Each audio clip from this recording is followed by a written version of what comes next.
네, 오늘도 우리 금요기도회에서 함께 참여하고 계시는 각 가정의 우리 성도님들을 환영하고 축복합니다. 여러분이 계시는 그 모든 자리에 우리 성령께서 충만히 임재하시고 또 우리 가운데 깊은 교통의 역사 넘치시길 또한 간절히 소망합니다. 제가 좋아하는 그 시 중에서, 제가 이렇게 보여도 시를 참 좋아하는 편인데요, 제가 좋아하는 시 중에서 그 사람을 가졌는가라는 시가 있습니다. 그 시는 이런 내용들을 담고 있는데요, 말리길 나서는 길 처자를 내맡기며 맘 놓고 갈 만한 사람, 그 사람을 그대는 가졌는가. 온 세상 다 나를 버려 마음이 외로울 때에도 저 맘이야 하고 믿어지는 그 사람을 그대는 가졌는가. 탔던 배 꺼지는 시간 구명대 서로 사양하며 너만은 제발 살아다오 할 그 사람을 그대는 가졌는가.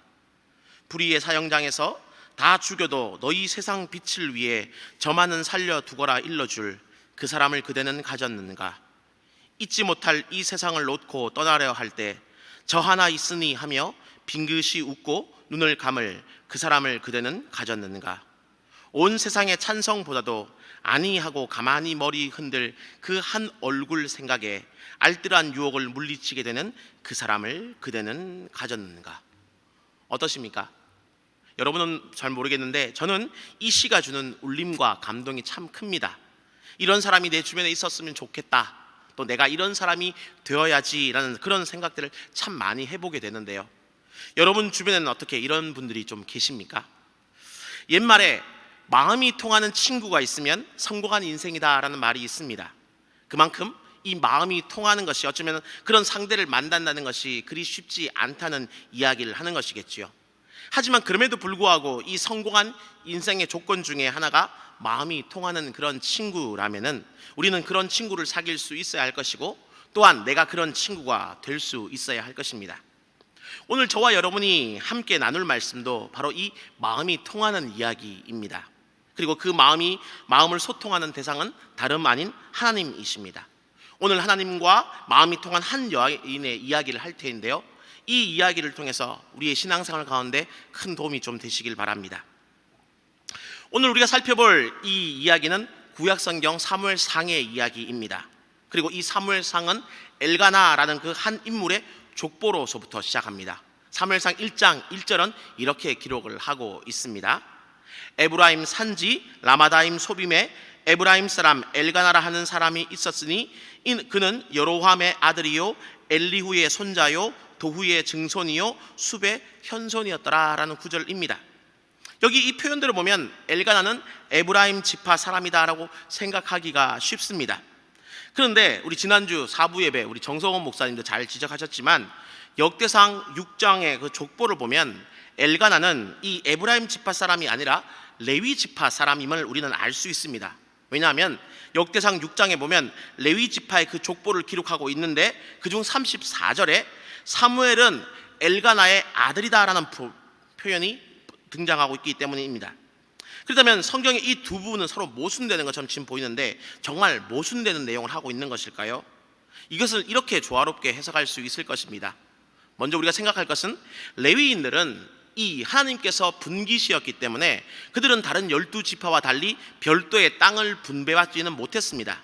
다만 각 지파별로 4개씩의 성읍, 총 48개의 성읍을 분배받고 그 성읍에 흩어져 살았던 겁니다. 그러다 보니까 유다 땅에도 레위인들이 살았고 에브라임 땅에도 레위인들은 살게 되는 겁니다. 그리고 바로 이 엘가나는 바로 그 에브라임 땅에 살고 있는, 에브라임 지파 땅에 살고 있는 레위인이었다라고 볼 수 있습니다. 오늘날 말로 표현을 해보자면 레위 집안의 에브라임 지역 사람, 아마 이렇게 표현할 수 있겠지요. 바로 이것이 어떻든 엘가나가 가지고 있던 정체성이었습니다. 어떻든 중요한 것은 엘가나는 레위 지파 사람이었고 결국 그는 제사장 가문의 사람이었다라고 볼 수 있습니다. 근데 그 다음 2절을 보면 무엇이라 얘기하느냐, 이 엘가나에게 한나와 브닌나라는 2명의 아내가 있었음을 우리는 2절을 통해서 알 수 있습니다. 보통 성경의 이야기이기 때문에 우리는 2절이 사무엘상 1장 2절이 엘가나에게 한나와 브닌나의 2명의 아내가 있었다 하면 그냥 아멘 하고는 1절 2절을 금방 넘어가 버릴 수가 있는데요, 이것은 그렇게 쉽게 넘어갈 수 있는 그런 이야기가 아닙니다. 하나님께서 이 엘가나가 제사장 가문의 사람이며 그에게 2명의 아내가 있었다라는 것을 연속해서 기록하는 것은 이유가 있고 뜻이 있습니다. 먼저 이런 질문을 한번 드려보지요. 성경이 이야기하는 하나님께서 원하시는 가장 이상적인 어떤 결혼 제도는 무엇이겠습니까? 바로 일부일처제지요. 한 남자와 한 여자가 만나서 하나의 가정을 이루는 바로 이 일부일처제를 하나님은 가장 이상적으로 보고 계십니다. 그 아담에게도 이야기하셨고 여러 믿음의 조상들에게 한 이야기겠죠. 근데 지금 이 본문은 어떻게 이야기를 하고 있습니까? 지금 제사장 엘가나에게 2명의 아내가 있다라고 이야기를 하고 있습니다. 이 부분이 좀 이상하지 않습니까? 다른 사람도 아니고 한 남자와 한 여자가 만나서 하나의 가정을 이루어라 라는 그 하나님의 말씀을 맡은 이 제사장이 다른 그 어떤 사람도 아닌 이 제사장이 지금 이 2명의 아내를 데리고 있다니요. 이것이 말이나 되는 거겠습니까? 바로 근데 이것이 지금 이 사무엘상이 그 엘가나 시대의 그 엄청난 이스라엘의 죄악상을 잘 지적해 주고 있는 겁니다. 비록 우리가 이 사무엘상의 내용을 살펴보고 있지만 이 엘가나가 살고 있던 시대는 사사기 말기라고 우리가 볼 수 있습니다. 근데 이 사사기 말기의 상황을 사사기 21장 25절 제일 마지막 절은 이렇게 표현을 하고 있지요. 그때에 이스라엘의 왕이 없으므로 사람이 각기 자기 소견에 옳은 대로 행하였더라라는 것입니다. 곧 이 엘가나가 살고 있던 바로 그 시점에 사람들은 하나님의 그 말씀을 듣지 않고 자기 생각대로, 자기가 보기에 옳은 대로, 자기 감정이 이끌리는 대로 그렇게 행했던 그런 시기다는 겁니다. 그리고 그런 모습이 그저 일반 백성들, 하나님의 말씀에 조금은 무지했던 백성들 뿐만 아니라 나름대로 하나님의 말씀을 잘 알고 있다라는 이 제사장들 역시 마찬가지였고 똑같았다라는 것을 이야기하는 것입니다. 곧 사무엘상은 바로 그런 시대상을 꼬집으면서 지금 이야기를 시작하고 있습니다. 게다가 또 이 엘가나의 그 2명의 아내였던 한나와 브닌나의 관계가 어쩌면 원만했다라면 또 별 이야기가 안 될 수 있었을 건데, 대다수 이 두 성경이 기록하고 있는 2명 이상의 그 아내가 있는 그 가정들처럼 뭐 사라와 하갈에 있던 아브라함의 가정, 또 레아와 라헬이 있던 어떤 야곱의 가정처럼 말입니다. 이 엘가나의 가정에도 문제가 존재했습니다.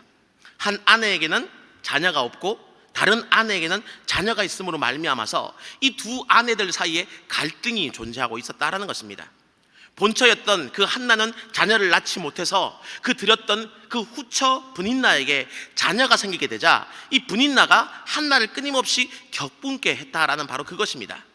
물론 그럼에도 그녀의 남편이었던 엘가나는 이 본처인 한나를 더 많이 사랑해서 여호와께 제사를 드리고 나면 항상 2몫의 제물을 한나에게 주었습니다. 그러나 이런 남편의 사랑도 한나에게 위로가 되지는 못했습니다. 왜냐하면 그녀에게는 자녀가 없었기 때문이죠. 자녀가 없는 게 뭐 그리 큰 문제인가? 요즘 사람의 시선으로 보면 별것 아닌 것처럼 보일지 모르지만 당시의 시선으로는 여인에게 굉장히 수치스러울 수 있습니다. 왜냐하면 그 당시 상황에서 그 이스라엘 땅에서 자녀가 없다라는 것은 그 여인에게 어떤 단순히 생식적인 능력이 없다 이런 문제가 아니라 여호와께 저주받았다라는 의미를 담고 있기 때문입니다. 모든 이스라엘 백성들은 이 태의 문을 열고 닫으시는 분이 하나님이시다라는 것을 분명히 인지하고 알고 있었습니다. 그렇기 때문에 이 어떤 여인이 아이를 낳지 못한다는 것은 여호와께서 그 태문을 닫으셨다, 그녀를 저주하셨다, 그런 의미가 되는 겁니다. 그래서 이 후처였던 브닌나는 바로 항상 그 사실을 가지고 한나를 격동케 했습니다. 바로 이 사실이 6절에 잘 나타나 있는데요, 6절은 이렇게 기록하지요. 여호와께서 그에게 임신하지 못하게 하심으로 그의 적수인 브닌나가 그를 심히 격분하게 하여 괴롭게 하였더라라는 바로 그 표현입니다. 그리고 7절 말씀을 보면 그런 브닌나의 조롱이 한두 번으로 그친 것이 아니라 매년 지속적으로 반복되는 그런 일이었음을 알 수가 있습니다. 남편인 엘가나는 한나를 사랑하여서 2몫을 주고 후처였던 그 브닌나는 그것을 질투하여서 한나를 보고 하나님께 저주받아 너는 자녀가 없다라고 조롱을 하고, 또 한나는 그것 때문에 슬퍼 울고, 그러니까 이런 일들이 매복 반복되는 겁니다. 한나에게는 자식이 없어서 울었고, 엘가나는 그녀를 달랬고, 브닌나는 질투해서 그를 격분케, 다시금 한나는 울었고, 어쩌면 끝나지 않는 다람쥐 쳇바퀴처럼 이런 일이 계속 반복되고 있었다라는 것입니다. 그러던 어느 날 드디어 이 한나는 이 다람쥐 쳇바퀴 돌듯 하는 이런 상황을 끊기 위해서 한 성전에 들어가 여호와 앞에 지금 엎드리게 되는 겁니다. 바로 문제가 있을 때 가장 최선의 방법이 기도하는 것이다 하는 것을 어쩌면 성경은 우리에게 잘 보여주고 있는 것입니다. 보통 사람들은 이 기도를 가장 수동적이고 마지막에 최후에 해야 되는 것이다 라고 생각하기가 쉽지만, 실제로 이 기도라는 것은 가장 액티브하고 가장 적극적이고 능동적인 행위다 라고 말할 수 있습니다. 왜냐하면 기도는 바로 내가 무엇인가를 할 수 있는 능력이 있고 힘이 있음에도 불구하고 의지적으로 그것을 내려놓고 하나님께 그 모든 것을 맡기는 행동이 바로 이 기도이기 때문입니다. 그래서 기도는 모든 일을 다 해보고 어떤 그 방법들이 통하지 않을 때 마지막으로 사용하는 것이 기도가 아니라 모든 일을 하기 전 가장 먼저 사용해야 되는 것이 기도다라는 것을 잊지 마시길 바랍니다. 그래서 어쩌면 이 기도는 아무나 하기 힘든 일일 수 있겠지요. 하지만 그의 반면에 문제가 있을 때 기도하게 된다면 어쩌면 그 문제는 이미 절반 정도는 해결되었다라는 의미도 될 수 있음을 잊지 마시길 바랍니다. 그럼 간절히 바라기는 우리 성도님들은 모두 이 문제 가운데서 여호와 앞에 가장 먼저 기도하실 수 있기를 먼저 주의 이름으로 축원합니다. 어떻든 그래서 오늘 본문에서 한나는 지금 여호와 앞에 울며 기도하러 올라갔습니다. 그리고 그녀의 마음에 맺힌 것이 많았기 때문에 그녀의 기도는 오랜 시간의 그런 기도였습니다. 그런데 이 한나의 어떤 기도의 내용 중에 이해가 되지 않는 구절이 있습니다. 제가 보통 사람이기 때문인지 몰라도 성경에 또한 의문을 많이 품어서 그런지도 모르겠지만, 믿음이 없어서 그런지도 모르겠습니다. 어떻든 잘 이해되지 않는 구절이 바로 11절 말씀인데요, 11절은 이렇게 기록을 하고 있습니다. 서원하여 이르되 만군의 여호와여, 만일 주의 여종의 고통을 돌보시고 나를 기억하사 주의 여종을 잊지 아니하시고 주의 여종에게 아들을 주시면 내가 그의 평생에 그를 여호와께 드리고 삭도를 그의 머리에 대지 아니하겠나이다 라는 겁니다. 여기 보시면 바로 하나님께서 자신에게 아들을 주신다면 다시금 그 아들을 하나님께 드리겠다라고 지금 하고 있는 바로 그런 기도입니다. 어렵게 기도하여 받은 그 아들을 다시금 하나님께 드리겠다. 어쩌면 사람의 상식으로 보면 참 이해되지 않는 겁니다. 다시 드릴 것 같으면 굳이 구하지 말지 구해놓고 다시 드리겠다? 과연 이게 어떤 의미를 담고 있는 것일까요? 많은 분들이 이렇게 해석을 하죠. 본문의 이 한나의 기도를 바라보면서 자신의 어떤 간절한 소원을 하나님께 서원의 형식으로 드리게 되면 응답을 받을 수 있다라고 말입니다. 서원이라는 그 형식을 빌려서 하나님과 거래하고자 하는 그런 것으로 조금 이해하는 것 같습니다. 하나님 저에게 이것저것 해주시면 저도 하나님께 무엇 해드리겠습니다, 이런 것이다 라고 지금 이해하는 것이죠. 하지만 이 구절은 결코 그런 구절이 아니고 그런 또한 서원기도 역시 아닙니다. 그 이유는 바로 15절의 말씀을 살펴보면 우리가 알 수 있는데요, 15절은 이렇게 기록을 하고 있습니다. 한나가 대답하여 이르되 내 주여 그렇지 아니하니이다. 나는 마음이 슬픈 여자라 포도주나 독주를 마신 것이 아니요 여호와 앞에서 내 심정을 통한 것뿐이오니 라는 것입니다. 많은 분들은 역시 또한 보통 이 15절을 보게 되면 한나가 하나님 앞에 자신의 어떤 괴로움을 토했다라고 생각을 하고 있습니다. 고통을 고백했다라고 생각을 하고 있습니다. 그리고 많은 영어 성경들이나 표준 세번역 같은 성경들도 이것을 토해냈다라는 식으로 표현을 하고 있습니다. 하지만 오늘 성경을 보시면 분명 15절 하반부는 괴로움을 토하고 고통을 토한 것이 아니라 여호와 앞에 나의 심정을 통했다라고 기록을 하고 있습니다. 한문 성경을 보면 좀 더 잘 나와 있는데요, 여기서 말하는 통이라는 것이 통할 통자, 바로 서로 교통했다라는 그런 의미를 담고 있는 겁니다. 곧 자신의 그 마음을, 괴로움을 단지 토해낸 것이 아니라 지금 한나는 하나님과 자신의 심정이 통했다라고 지금 표현을 하고 있습니다. 근데 이 통했다라는 그 표현으로 번역되는 히브리어 이 샤파크라는 단어는 분명 성경의 많은 경우에서 분출하다, 쏟아붓다 이런 의미로 사용된 것이 맞습니다. 하지만 이 단어가 사물에게 쓰일 때와 어떤 인격체 사이에 쓰일 때는 조금 다르다는 것을 여러분은 기억하실 필요가 있습니다. 물을 쏟다, 피를 쏟다 할 때는 어떤 쏟다, 흘리다, 분출하다 이런 의미가 맞겠지만 이 인격체 사이에 이 표현이 쓰이게 되면 좀 달라집니다. 대표적인 게 요엘서 2장을 보시면 내가 내 영을 만민에게 부어준다라는 이 부어준다라는 표현이 바로 히브리어 샤파크입니다. 하지만 우리가 곰곰이 진짜 한번 생각을 해봅시다. 인격체이신 그 하나님을 어떤 물질이나 물처럼 부을 수 있을까요? 아니면 또한 이 성령을 어떤 에너지처럼 이해를 해서 어떤 충분히 부음을 받게 되면 또 다른 나 역시도 에너지가 충분히 차오름으로 말미암아 충전됨으로 말미암아서 에너지를 다시금 발산할 수 있다. 그런 의미에서 하나님의 성령이 가득 우리에게 부어지게 되면 내가 어떤 예언을 하거나 방언을 하는 것 같은 어떤 은사를 활용할 수 있다. 그렇게 되는 것이라고 말할 수 있을까요? 우리는 성령에 대해서 그렇다면 오해를 하고 있는 겁니다. 성령은 어떤 물질도 에너지도 아닙니다. 성령은 온전한 인격체이신 하나님 그분 자체이십니다. 그렇기 때문에 하나님을 가득 부었다라는 의미는 단순히 부어내다 쏟아내다라는 의미가 결코 아닌 것입니다. 이것은 오히려 하나님과 더 깊은 아주 친밀하고 아주 밀접하고 가까운 관계 가운데 나갔다. 오늘 표현대로, 오늘 이 사무엘상의 표현대로 하면 하나님과 성령 하나님과 그 어떤 부음받은 사람 사이에 아주 깊은 인격적인 교제, 교통함, 마음의 심정의 통함이 있었다. 그렇게 보는 것이 맞습니다. 그렇기 때문에 저는 이 샤파크라는 이 단어가 인격체, 특히 하나님과 관련되어 쓰였을 때는 어떤 붓다, 토하다라는 그런 의미보다는 우리 성경이 이야기하는 것처럼 통하다, 교통하다라는 의미로 쓰는 것이 더 맞다라고 봅니다. 왜냐하면 이 히브리어 샤파크라는 이 단어는 어떤 서양적인 단어, 어떤 계량하고 측정하는 서양적인 의미의 단어가 아니라 아주 지극히 동양적인 그런 단어이기 때문입니다. 그렇다면 오늘 본문이 말하는 그대로 하나님과 심정이 통했다, 하나님과 어떤 교통함이 있었다라는 이런 기도라는 것은 과연 무엇을 의미하는 것일까요? 문자 그대로 본다면 이것은 하나님의 마음과 내 마음이 같아졌다라는 의미를 가지고 있겠지요. 그렇다면 이 한나와 하나님이 통한 그 심정, 같아진 그 마음의 내용은 과연 무엇이겠습니까?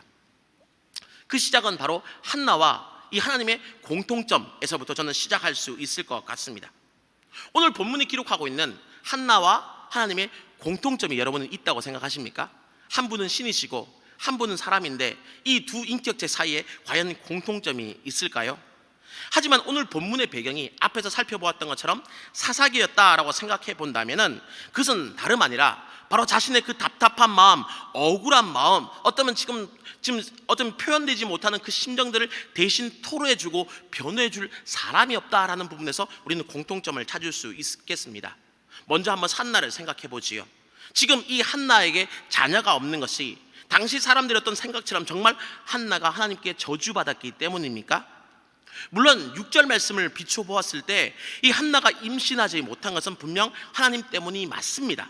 하지만 그것이 무슨 잘못이 한나에게 있었기 때문에 그녀가 벌을 받거나 저주받았다라고 성경은 분명히 기록하지 않습니다. 많은 당시 사람들, 심지어 요즘 사람들은 변함없이 근데도 이런 생각들을 많이 하죠. 어떤 일이 안 되고 문제가 있으면 그 사람에게 무슨 잘못이 있을 것이다. 욥을 찾아왔던 그의 친구들도 그 욥에게 잘못이 있기 때문에 지금 욥이 고난을 당한다라고 이야기를 했지만 우리는 잘 알고 있는 것처럼 이 욥의 고난이라는 것은 단순한 징벌이 아니라 하나님의 더 크고 오묘한 섭리임을 잘 알고 있지 않습니까? 한나의 경우도 마찬가지입니다. 그녀에게 어떤 문제가 있고 그녀가 어떤 잘못을 했기 때문에 지금 그녀는 임신을 하지 못하는 것이 아닙니다. 그럼에도 불구하고 주변 사람들의 시선은 어떻습니까? 대적 부인나의 시선은 어떻습니까? 그녀가 문제가 있고 잘못이 있다라고 끊임없이 지적하고 그를 손가락질하고 있는 겁니다. 그리고 그 사실이 얼마나 억울한지 한나는 지금 하나님 앞에서 오랜 시간 동안 통곡하고 울고 자기 심정에 대해서 이야기할 정도였습니다. 이처럼 한나에게는 자신의 그 무죄함을 증명해 줄 바로 그 아들이 없었습니다. 그렇다면 하나님은 또한 어떠십니까?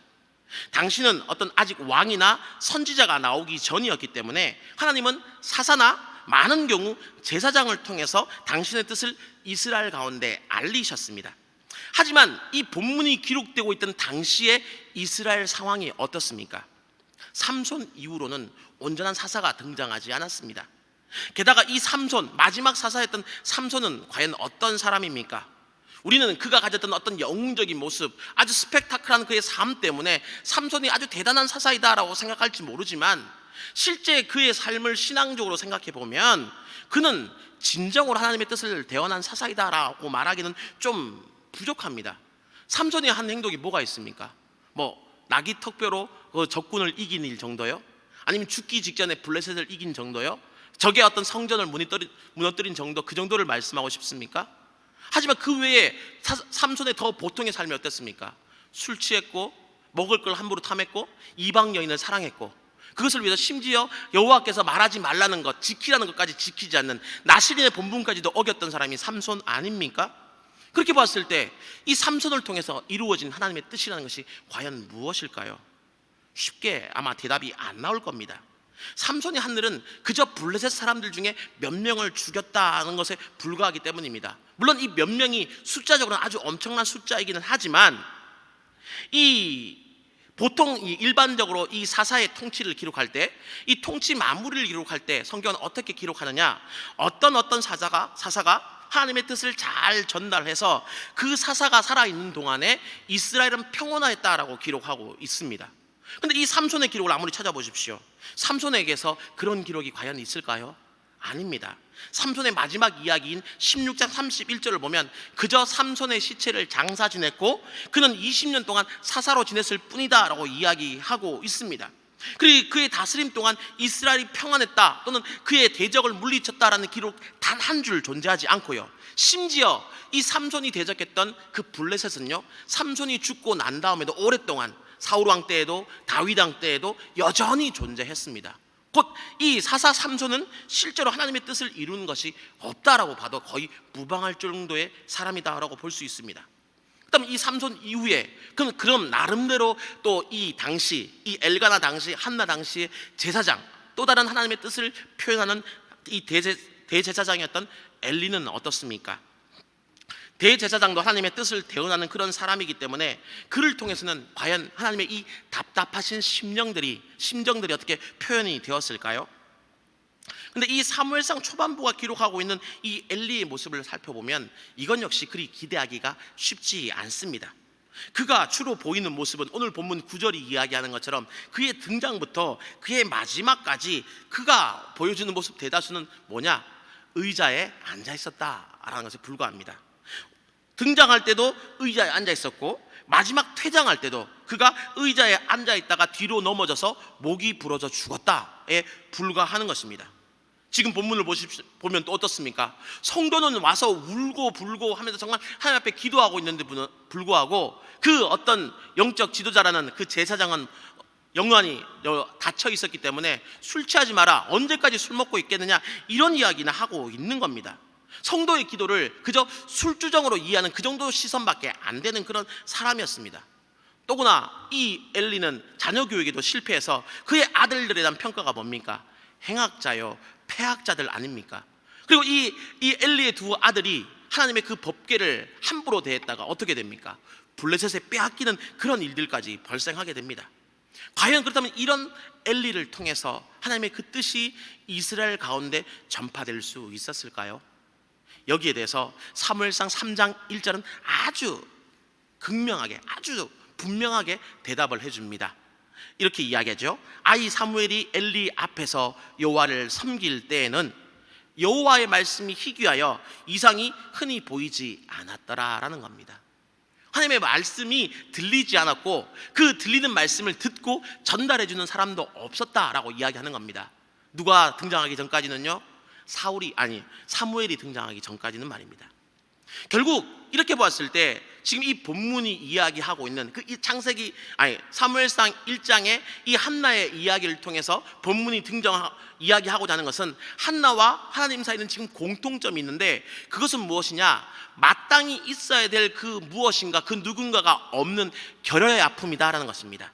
곧 본처였던 이 한나에게는 자녀가 없음으로 말미암아서 후처를 보게 되고 그 후처에게 또한 조롱받는 그런 고통이 있었고, 하나님은 역시 패악한 이 사사기 시대 가운데서 자신의 음성을 대신 전달해 줄 제사장과 대언자가 없었기 때문에 고통받고 계신다. 바로 이것이 사무엘상 1장이 지금 이야기하고 있는 바로 그 사실입니다.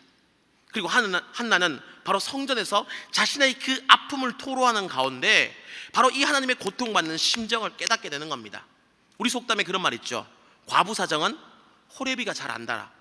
호레비 사정은 과부가 잘한다. 비슷한 아픔, 유사한 어떤 어려움 가운데 있다 보니까 그것을 더 잘 이해하는 것처럼 한나는 자신이 겪고 있는 그 결여의 아픔 때문에 이 하나님이 겪고 계시던 그 결여의 아픔을 누구보다 잘 이해하게 되었던 것입니다. 그리고 이 자신과 비슷한 아픔을 겪고 있는 하나님과 마음이 드디어 통하게 된 겁니다. 바로 그것이 오늘 본문이 이야기하고 있는 여호와 앞에서 나의 심정을 통했다라는 바로 그 고백이 그런 의미인 것이죠. 그렇기 때문에 여러분, 진정한 기도라는 것은 내가 하나님께 어쩌면 드리는 것이라기보다 하나님께 내가 온전히 사로잡히는 것이 기도이다라고 말할 수 있습니다. 내가 하나님께 무엇을 해드리겠습니다, 나에게 이런저런 계획이 있습니다, 이 계획을 이루어 주십시오 라고 이야기하는 것이 진정한 기도가 아니라, 하나님, 나를 주의 어떤 사역의 도구로 사용해 주십시오, 나를 주님의 계획 가운데 일부분으로 써 주십시오, 무엇보다 하나님 아버지의 그 마음이 내 마음이 되게 해 주십시오, 어쩜 이렇게 이야기하는 것이 참다운 기도가 될 수 있다는 것입니다. 보통 사람들은 이 문제가 발생했을 때 그 문제에 또 그 고통에 사로잡혀서 하나님을 원망하기 쉽습니다. 물론 그것이 죄된 인간의 본성이기는 합니다. 연약한 인간의 본성이지요. 하지만 저는 오늘 말씀을 듣고 난 다음부터 이제는 조금 더 달라질 수 있기를 간절히 소망합니다. 물론 나의 고통과 나의 어떤 문제를 가지고 하나님 앞에 나갈 수는 있습니다. 하지만 그 문제 이면에 있는 하나님의 그 고통하는 마음과 심정도 조금은 우리가 깨달을 수 있고, 그 마음 가운데 우리가 같이 심정이 통할 수 있었으면 좋겠다라는 것이죠. C.S. 루이스라는 그 신학자는 고통을 이렇게 정의했습니다. 고통이란 하나님이 우리 귀에 대고 울리는 확성기의 소리이다라는 겁니다. 한마디로 하나님께서 무엇인가 끊임없이 이야기를 하시는데 그 이야기가 잘 전달되지 않기 때문에 하나님께서 너무 답답하신 심정에 그분의 확성기를 우리의 귀에 대해 가까이 대고 말씀하시는 그 음성, 그것이 고통이라는 겁니다. 그분은 그저 말씀하실 뿐이지만 전능하신 하나님이 우리 귀에 직접 대고 말씀을 하시니까 그 큰 소리가 우리에게는 고통처럼 다가온다라는 이야기입니다. 고통의 가장 더 근본 가운데는 하나님의 음성, 하나님의 뜻, 그분의 계획이라는 것이 들어있음을 우리는 잊지 마시길 바랍니다. 고통은 하나님께서 우리에게 들려주시는 어쩌면 또 다른 소리일 수 있습니다. 고통은 우리에게 들려주길 원하시는 하나님의 음성이라는 바로 그 말씀입니다. 그런데 우리는 우리의 어떤 인생 가운데 힘든 일이 찾아오고 고통이 찾아오면 그 문제 자체에 집착함으로 말미암아서 진짜 정말 들어야 될 그 하나님의 음성은 듣지 못하는 경우들이 참 많이 있습니다. 밤을 새워 기도를 하고 있으면서도 하나님의 음성을 듣고자 우리가 애쓰고 기도하는 것이 아니라, 하나님, 내 사정이 이렇습니다, 내 어려움이 이렇습니다, 내 문제가 이렇습니다, 내 사정 좀 들어주십시오, 그리고 이 문제 좀 해결해 주십시오 라고 울부짖는 것이 어쩌면 우리의 기도의 끝일 수 있다라는 겁니다. 하지만 정작 하나님의 뜻은 다른 곳에 있기 때문에 우리의 이런 기도 모습을 바라보시면서 주님은 어떤 마음을 가지실까요? 안타까워하지 않으실까요? 얘야, 제발 내 본 마음도 조금은 이해해다오 라고 말입니다. 제자들이 예수님과 함께 그 갈릴리 호수를 건너던 그 어느 날, 그 호수에 풍랑이 몰려왔습니다. 모든 제자들이 그 풍랑을 보면서 두려워하고 떨며 또 배 뒤편에 주무시고 있는 그 주님을 깨우면서 이렇게 이야기하죠. 주님, 어떻게 이 풍랑 가운데 주무실 수 있습니까? 우리는 이렇게 죽을 그 위기 가운데 처했는데 어떻게 주님만 평안하실 수 있습니까? 우리의 어려움이 보이지 않으십니까? 빨리 일어나서 우리 문제를 해결해 주십시오 라고 그들은 원망했던 겁니다. 그때 주님은 많이도 아니고 딱 한마디 하시죠. 잠잠하라, 고요하라. 그래서 어떻게 됩니까? 지금까지 그 제자들을 괴롭혀왔던 그 호수의 풍랑이 그 말씀 한마디에 모두 사라져버립니다. 그리고 그 주님은 그 뒤를 돌아 제자들을 보시며 이렇게 말씀하시죠. 어찌하여 너에게 믿음이 없느냐? 그렇습니다. 우리는 우리의 인생에 찾아오는 어떤 고통, 우리 인생 가운데 찾아오는 어떤 문제 또는 커다란 풍랑 그 자체에 관심을 많이 가지고 있을지 모르겠지만, 그리고 또한 우리의 어떤 인생 배편, 인생의 어떤 배 뒤편에서 주무시고 계시는 그 주님을 바라보면서 내 문제에 관심을 두지 않으신다라고 그 주님께 끊임없이 원망을 하고 있을지 모르겠지만, 우리 하나님은 말씀 한마디면 이 인생, 이 우주 만물 모든 것에 어떤 문제들을 말씀 한마디면 모두 다 해결하실 수 있는 그런 분이십니다. 하지만 그분이 원하시는 것은 단지 문제를 해결하는 것이 아닙니다. 그분이 진짜 보기를 원하시는 것은 우리에게 믿음이 있느냐, 믿음이 없느냐. 우리의 믿음을 그분은 무엇보다 보기를 원하시는 것입니다. 어떤 고통 가운데, 풍랑 가운데 있음에도 불구하고 너희 가운데 정말 참 믿음이 있느냐라는 것이죠. 그런 의미에서 저는 오늘 본문 이 사무엘상 1장 15절의 말씀은 사무엘상에 있어서 가장 위대한 고백이자 어쩌면 역사의 전환점이다라고 그렇게 말씀드리고 싶습니다. 한나가 자신의 그 고통을 가지고 여호와 앞에 나왔을 때 처음에 그녀는 자신의 그 심정을 토로했고 자신의 그 아픔을 주 앞에 울음으로 이야기하였고 자신의 문제를 해결해 달라고 호소하면서 시작을 했을지는 모르겠지만 시간이 조금씩 흘러가면서 기도가 조금씩 더 깊어지고 길어질수록 정말 이 사사기 시대 자체에서 이 이스라엘 그 죄악성을 바라보면서 가슴 아파하시는 여호와 하나님의 그 심정을 그녀는 보고 느낄 수 있었던 것입니다. 그래서 자신이 너무나 사랑하시는 그 하나님이 더 이상 아파하시지 않을 수 있도록 하나님께서 찾으시는 바로 그 사람을 저에게 맡겨주시면 제가 그 사람을 잘 양육해서 다시금 주님께 돌려드리겠습니다 라고 그렇게 그녀는 지금 이야기하고 약속을 드리고 있는 겁니다. 그런 가운데 나온 기도가 바로 11절에 등장하는 서원 기도입니다. 아들을 주시면 삭도를 내지 않고 나시린으로서 온전히 하나님께 바쳐진 사람으로서 다시금 돌려드리겠다는 바로 그 기도 말이지요. 다시 한번 말씀드리겠습니다. 한나의 기도는 단순히 자신의 소원을 이루기 위해서 하나님과 어떤 흥정을 하는 그런 식의 기도가 결코 아닙니다. 하나님, 제게 이것저것 해 주십시오. 그럼 저도 주님께 이것저것 돌려드리겠습니다. 그런 식의 기도가 아니라는 겁니다. 거래의 기도가 아닙니다. 서원 기도는 결코 그런 게 아닙니다. 한나의 기도는 하나님과 심정이 통한 가운데 자신의 아픔을 통해서 하나님의 그 아픔과 고통을 이해하고 하나님의 그 고통을 해소해 드리겠다는 어쩌면 결단의 기도입니다. 바로 이 결단의 기도가 그리고 진정한 서원 기도이다라고 말씀드릴 수 있습니다. 바로 그리고 그때 그녀가 그런 기도를 드리고 난 다음에 드디어 하나님은 그녀에게 아들을 주시게 됩니다. 그리고 이 한나는 그 아들의 이름을 어떻게 짓습니까?